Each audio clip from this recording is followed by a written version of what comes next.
Good day, investors. My name is Lawrence. Thank you for watching this channel. This channel mainly we talk about investing in the stock market, finances, and also how you can be financially independent. If you're new to this channel, please consider subscribing so that you don't miss on other new uploads. And if you're a returning subscriber, thank you so much and welcome back. Today we are going to be talking about the behaviors or the habits that you should be living this year as we go to enter into a new year.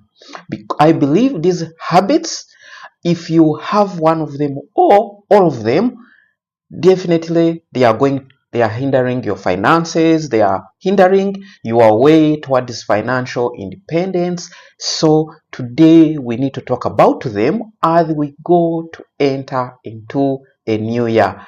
Number one habit or behavior that definitely you should live in this year as we enter into a new year is overspending. So basically, let's talk about overspending.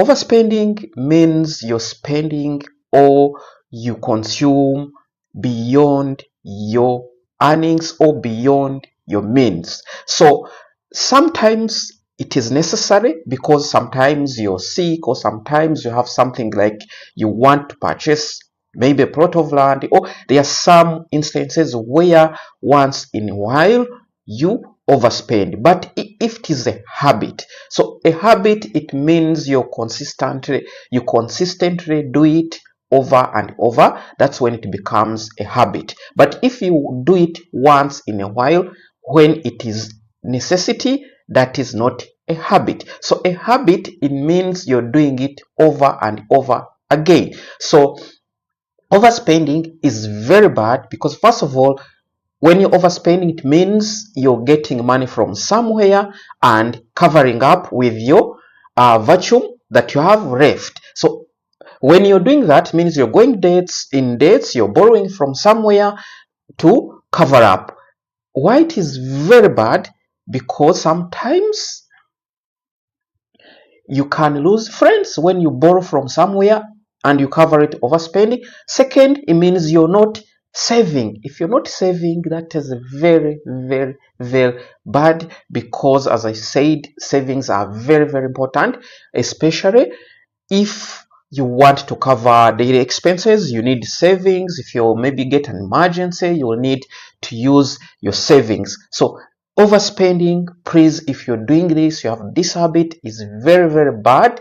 You need to stop it now as we enter into a new year. Another thing that is very, very important is budgeting or planning. For example, if you're earning and you're not planning for your saving, you're not planning for your salary, you're not planning for your earnings, you're not budgeting it, it means you're spending it anyhow. And if you're doing this, it's very, very disastrous if you don't know how your money is going, because if you don't know where the money is going, it's very, very easy not to save it, and also you'll not know how you're spending it. So if you're not planning for your money, if you're not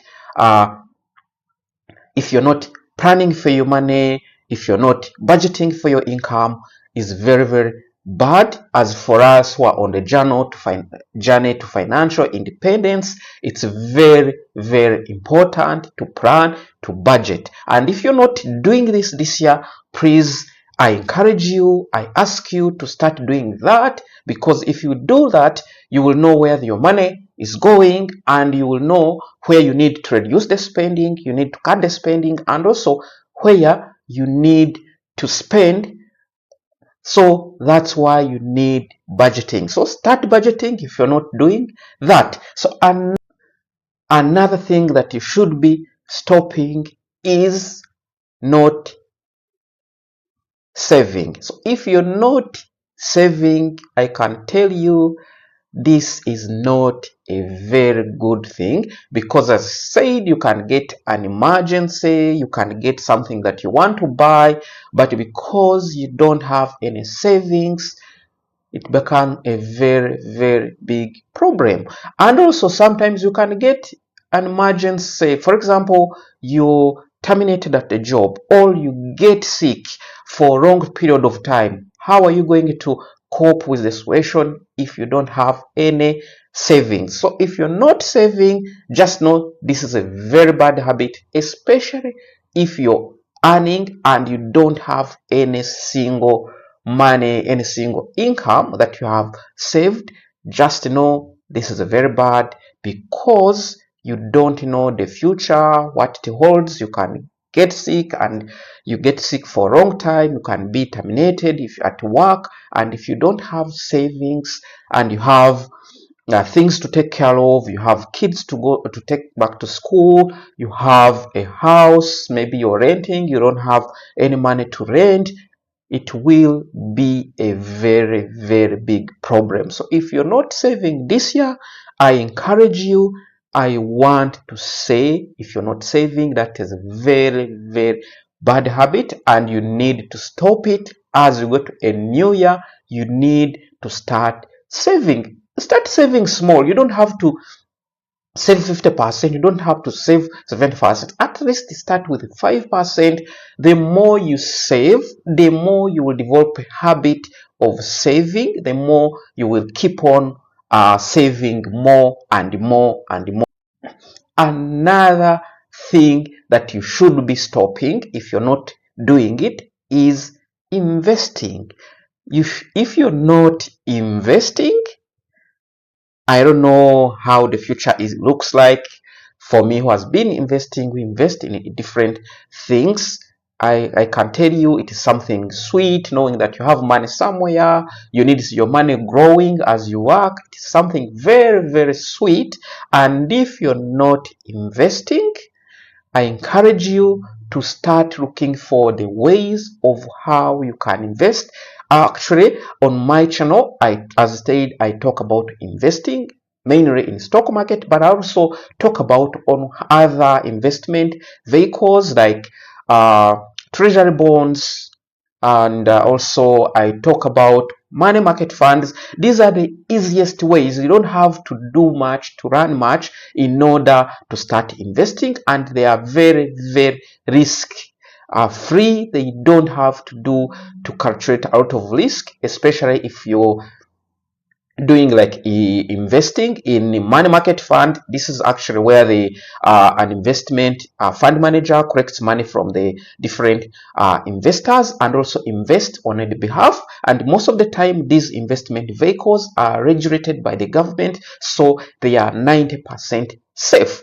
And also for example, you can invest in government bills and treasury bonds. Basically, this is where you're lending the government. So most of the governments in the history, there are very, very few governments that have defaulted on the loan. So that's how, basically, if you don't know much complicated investment vehicles where you can invest, you can start small, and also as you grow into the complex investment things, you can then start investing in other vehicles like stock market and also other real estate. So the more you start investing, the more you will want to learn more about investing, and the more you will want to invest more. So if you're not investing, please start investing. And if you you don't know much about investing, you can just put a comment in the section, basically inquiring, asking. I'll immediately be able to respond to your questions regarding investment.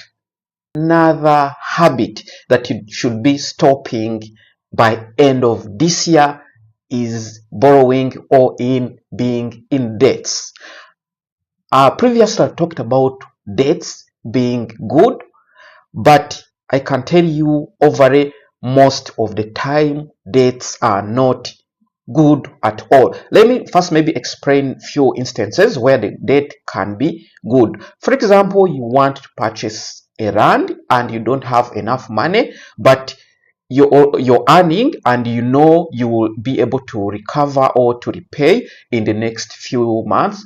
So I can encourage you to to do what? To take a loan, because you know you will repay, and also you already have a source of income where you will be getting the money to repay the debt. So that is a good way of getting a debt. Another way of how you get a debt can be good is if you have a business that is earning more. For example, you're budgeting, like for example, you budget, you plan your business, and you know how much it earns. If it earns, for example, 20% per annum, and you're taking a loan of 10% per annum, you know at least it will cover 10%, and you're doing what we call leveraging. That is also another way, another good way of taking a loan. But if you're taking a loan, for example, to buy a car, for example, to buy clothes, to buy a phone, for example, taking a loan to buy luxuries, that is a very, very bad way of taking a loan, because sometimes you may fail to repay it. And I can tell you, because most of the source of loans, they are friends, family, and banks. For example, if you don't repay, you take a loan from your friends and you don't pay it, definitely you will lose friends. And friends are very, very important in every aspect, because if you get an issue, they are the ones who will help you, and it's not a very good idea losing friends because of a debt. Another source of the loan is family. You don't want to be in bad books of family, because they are the ones who will be there in any time you get in trouble, you have issues. They are the ones who will support you. So you don't want to get in bad books because of a loan from your family. Another source of the loan is the banks. I can testify you don't want to be in bad books of the banks, because most of the banks if you're taking a loan from the bank, definitely you have a security that you have given. So maybe you give a land title, you also give like maybe a you give a security of the car. So you definitely, if you default, they will take away the bank. I mean, they will take away your security, your land, your car. And most of the time, the banks and also the car they are taking, they will take it at a low price than you purchased those items. So ending this year, I encourage you, if you have a large loan, start paying it. Maybe by the end of next year, please end the loan, because loans, they can make you poor, they can make you homeless, they can make you sick, they can make you die. So a loan is a very, very bad idea, especially if you're taking it to buy luxuries, not to buy investments. Finally, thank you so much if you have been with us here. As I said, please think about what we have talked if you're not doing any of them, for better financial future. Thank you for watching. Once again, have a wonderful day. Goodbye.